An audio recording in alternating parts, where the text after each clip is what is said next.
Hey everyone, thank you so much for clicking on this video. Welcome to this episode of Let Love Talk, a segment where I will be calling various people from different avenues of life and interviewing them on relationship issues with the aim of hearing their views and hopefully learning from them.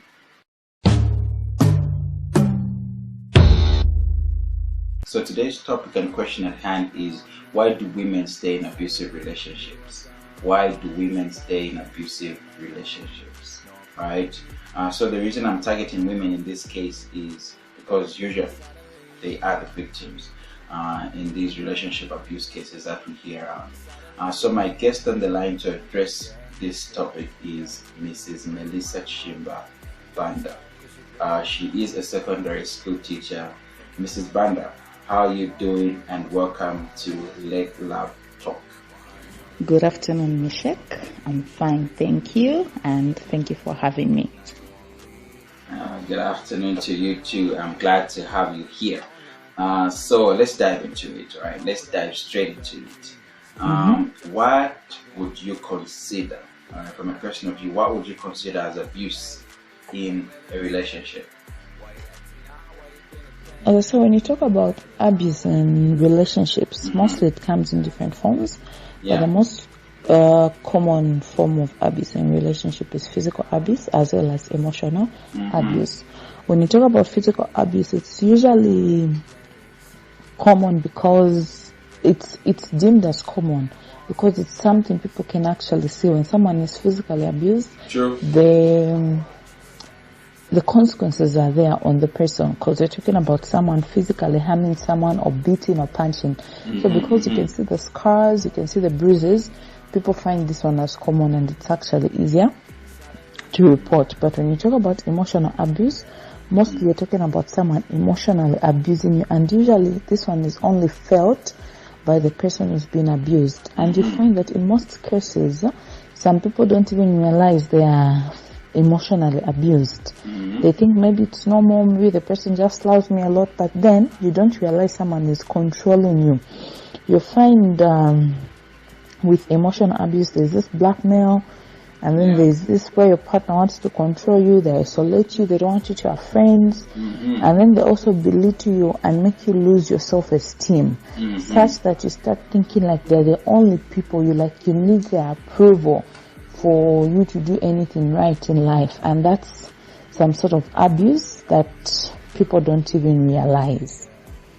Well articulated. And I'm glad that you have factored in the different forms of abuse, because it would be criminal to just focus on one particular type when the other forms are highly active and are really, really affecting people's relationships. Totally. All right. With that said, do you think? Because now I heard you mention something about it's doing it out of love and blah blah blah stuff like that. So, do you think there is some justifiable relationship abuse out there? Justifiable abuse, for me, that's a flat no in capital letters. Abuse is abuse, and there is no two ways about it, no explanation. I don't even have to explain it. Like, there's no justification for abusing anyone. I absolutely agree. There's no need to explain that. Yes. But then obviously, that response has tempted me to ask. Let me throw in something for the men watching out there. Okay. Is it okay? Because this is something that I feel has kind of been tolerated. So, is it okay for a woman to slap a man during an argument? Okay, because even in movies that we watch out there, we see a guy being smacked in the face, and life goes on. It could be a simple, I wouldn't call it simple, but it could be maybe he's come home late and stuff like that. Yes. And he gets smacked in the face. So, is that okay? A woman slapping a man during an argument should not be tolerated. It doesn't matter who's inflicted the abuse, whether it's the male gender or the female. it shouldn't be justified or even allowed. So even a woman slapping the man during an argument is not a good thing. It shouldn't be tolerated. It shouldn't be allowed. Abuse shouldn't come from anyone, whether male or female. Simple. Simply put. Simply put. Yeah, you're welcome. You're welcome, gentlemen. You're welcome. Yeah. Of course. Yes, the slaps are maybe soft, right? They maybe not that violent kind, but can be those soft slaps, right? But like Melissa has put it, abuse shouldn't come from anyone, right?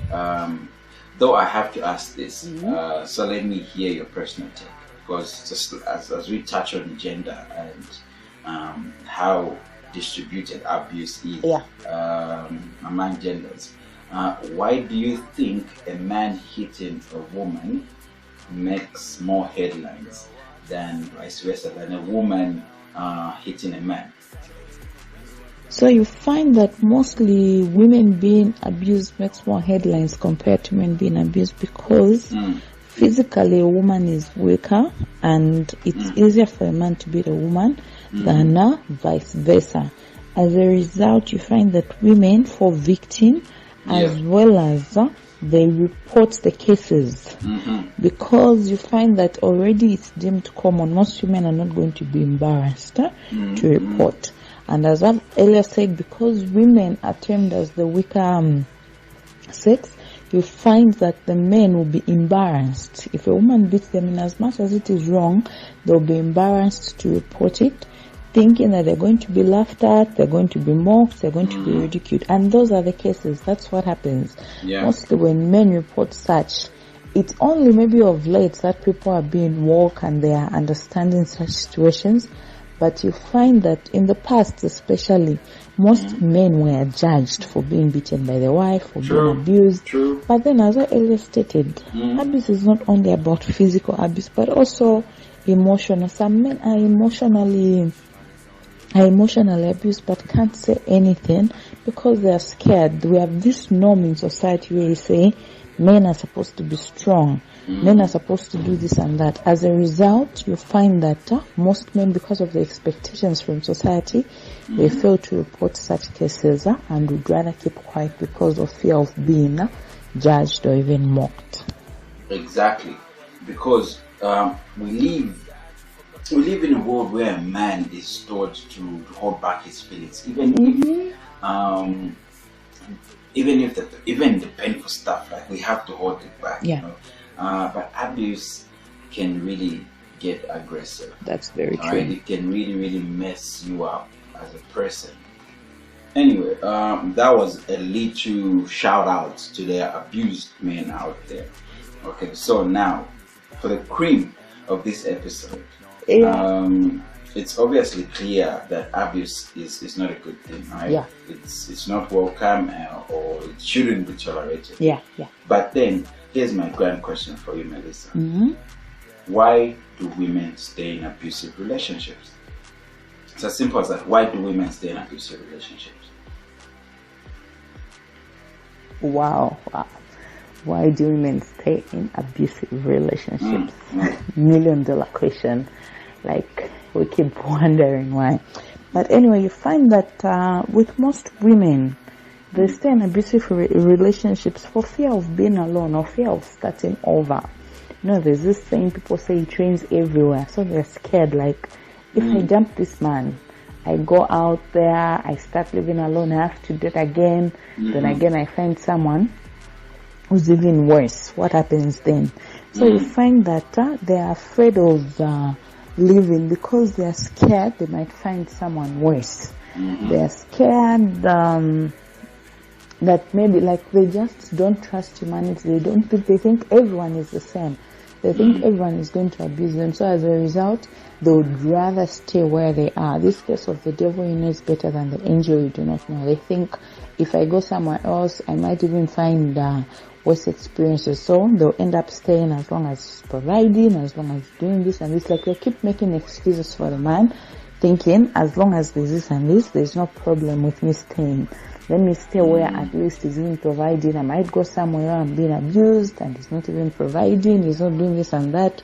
They'll make all sorts of excuses for the man. And in addition, you find because of this same dependency syndrome, most women are not independent financially. They depend on the man. As a result, you find they fear that if they move on, they start living alone, there's children involved. How are they going to take care of these children? So they'll end up staying for the sake of the financial support they are receiving. They're going to stay because the man does everything for them. They decide to stay and overlook all these other things he's doing, the way he's abusing them and doing all those things. They feel they cannot survive on their own, and they feel the children need to be raised by both parents.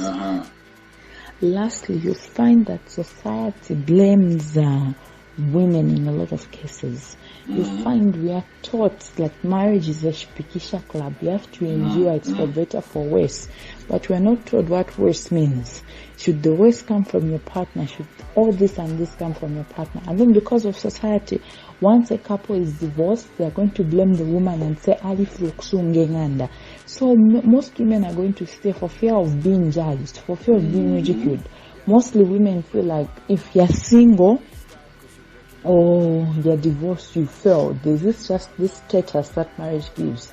So people would rather stay in abusive language for the Mrs. title rather than be on their own and be judged.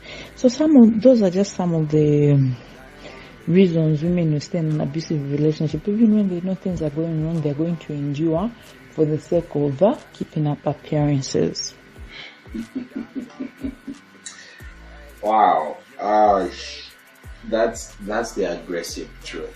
Yes. And I totally agree with you, especially on the element you just mentioned of keeping up appearances. Oh my goodness. Tell me about it. Because many relationships have made the voice of society very loud. Certainly. Like it's like a very much present third party in the relationship. I agree. It's put individuals that obviously are in relationships. It's put those individuals in a toxic dilemma, if I can call it that. They're in a toxic dilemma. Just like you have said, women are told to stay strong and rooted in their marriages, even if their husband is abusive and stuff. That's just a reality. Total. Okay, so first let me take it back, all right, so that we don't just only focus on the married ones. Sure. So let me take it back a little bit for those that are in courtship, those that are not married, those that are not married yet. Yes. Say their boyfriend is abusive. Should they break up? Okay, so there are some women who are just in relationships. They're not even yet married. They're just courting or they're just dating, but still choose to stay with a man who's abusing them. Initially, it's actually easier to break off a relationship than a marriage, but they still choose to stay in hopes that the man will eventually change. And when you look at it, most of them who are married today and they're in abusive relationships started when they were courting. But then because there are these hopes that the man is going to change when they got married, it's now even gotten worse. They think marriage is going to change the man, but this is never the case. They actually even get worse because they know now it's even harder for you to leave. It's harder for you to break off the relationship because this is more of a lifetime commitment. Yes. Ladies, I hope what Melissa has just said has struck a nerve. Like, for real, I really hope it struck a nerve because it's somehow fake hope. Like, it's fake hope. It takes so much to transform an abusive man. And if you're abusive out there, my friend, stay single. Please stay single. But hey, people can start saying, no, he can change, no, therapy, what, I know. But hey, that's a story for another day. So there I have it, ladies and gentlemen. That's Mrs. Banda's 2 cents. Please, let's end abuse. Please. Thank you so much for watching, and I sincerely hope you learned a thing or two. Abuse is just messed up. Please ensure to subscribe, hit that notification, and please leave a like. Let me hear what your views are on this topic under the comment section, in the comment section down below. I'll talk to you in the next video.